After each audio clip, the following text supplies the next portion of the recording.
ఒక విషయం గుర్తుపెట్టుకోండి, ఈరోజు 3 పార్టీలు కలిసి వస్తున్నాం మీ ముందుకి.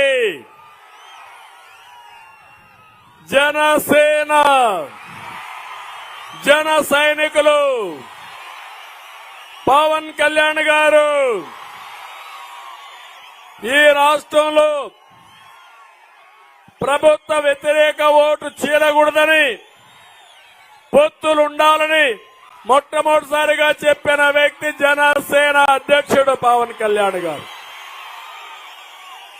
అవునా కాదా? అవునా కాదా? రెండోది, రాష్ట్రం అప్పుల పాలైపోయాం. 13 లక్షల కోట్ల రూపాయల అప్పులు. రేపు కేంద్రంలో మళ్లీ ఎన్డీఏ ప్రభుత్వం వస్తుంది. వచ్చినప్పుడు నేను ముఖ్యమంత్రి అయినా మీకు పనులు కాకపోతే మీరు ఏ విధంగా బాగుపడతారని అడుగుతున్నా. హైదరాబాద్ ని ఎవరు అభివృద్ధి చేశారు తమ్ముళ్ళు అని మిమ్మల్ని అడుగుతున్నా. ఎవరు చేశారు? నేనే కదా. అది ఇప్పుడు తెలంగాణకి వెళ్ళింది. మళ్లీ మనకు అభివృద్ధి కావాలనా లేదా? మీ పిల్లలకు ఉద్యోగాలు కావాలనా లేదా? మీకు పెన్షన్లు రావాలనా లేదా? ఇరిగేషన్ ప్రాజెక్టులు పూర్తి కావాలనా లేదా? దీనికి అన్నిటికీ కేంద్రం అందరం కలిసి ఉంటూనే అవుతుంది. అవునా కాదా? ఈ రాష్ట్రం కోసమే మా పొత్తులు. మీరు గుర్తుపెట్టుకోమని అడుగుతున్నా. పొత్తు నా కోసరం కాదు, పవన్ కళ్యాణ్ కోసరం కాదు, బీజేపీ కోసరం కాదు. ఈ రాష్ట్ర ప్రయోజనాలు ఆశించి మీకోసరం పెట్టుకున్న పొత్తు. ఈ పొత్తని మరొక్కసారి విజ్ఞప్తి చేస్తున్నా. మైనారిటీస్ అర్థం చేసుకోమంటున్నా. యువత మీరు కూడా అర్థం చేసుకోండి. ఆంధ్రప్రదేశ్ యువతని ప్రపంచానికి పరిచయం చేసింది నేనే. మళ్లీ మిమ్మల్ని ప్రపంచానికి పరిచయం చేయబోయేది కూడా నేనే అని చెప్పి కూడా నేను మీకు తెలియజేస్తున్నా. నిన్న మొన్న మాట్లాడుతున్నాడు ఈ ముఖ్యమంత్రి,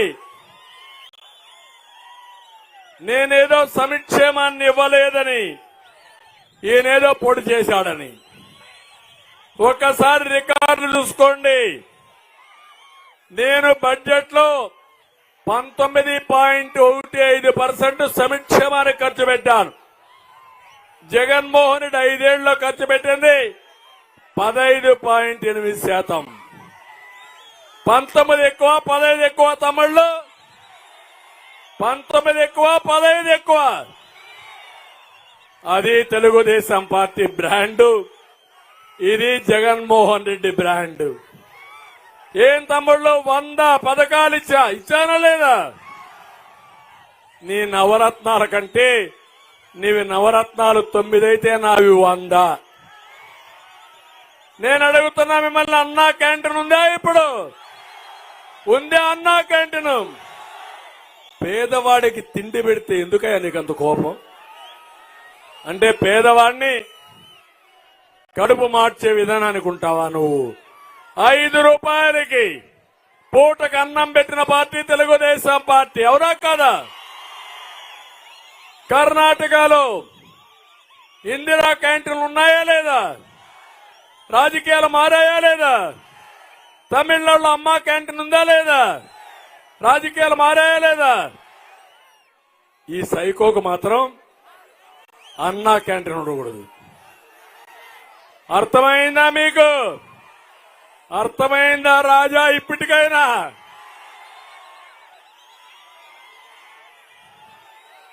రెండోది, పెళ్లి కానుకలు వస్తున్నాయి. ఇప్పుడు దుల్హాన్ వస్తా ఉందా? ఇప్పుడు ఆదరణ కింద 1 రూపాయి వచ్చిందా? ఇప్పుడు రంజాన్ తోఫా వచ్చిందా మీకు? రైతుల డ్రిప్ ఇరిగేషన్ ఇచ్చారా మీకు? పంటల బీమా ఉందా? సబ్సిడీ ట్రాక్టర్లు ఉన్నాయా? పిల్లలు విదేశీ విద్య ఉందా? స్టడీ సర్కిల్స్ ఉన్నాయా? బెస్ట్ అవైలబుల్ స్కూల్స్ ఉన్నాయా? చేనేతలకు ఏమైనా 1 రూపాయి ఇచ్చాడా? మత్స్యకారులకు ఏమైనా వచ్చిందా? డప్పు కళాకారులకు ఇచ్చారా? కనీసం నేను పింఛను పెట్టి అది కూడా పోయింది. అన్ని రద్దుల చేసిన రద్దుల ప్రభుత్వం జగన్మోహన్ రెడ్డి. ఇంకో పక్క ఎస్సీలకు 27 స్కీములు రద్దు చేశాడు. బీసీలకు 30 పథకాలు రద్దు చేశాడు. మైనారిటీకి 10 రద్దు చేశాడు. ఇన్ని రద్దు చేసి ఇతను ఈరోజు మాట్లాడుతున్నాడు పింఛన్ నేనిచ్చాను ఆ పింఛన్ నువ్వు కాదు ఇచ్చింది. అందుకే మా తమ్ముళ్ళు వస్తా మా తమ్ముడు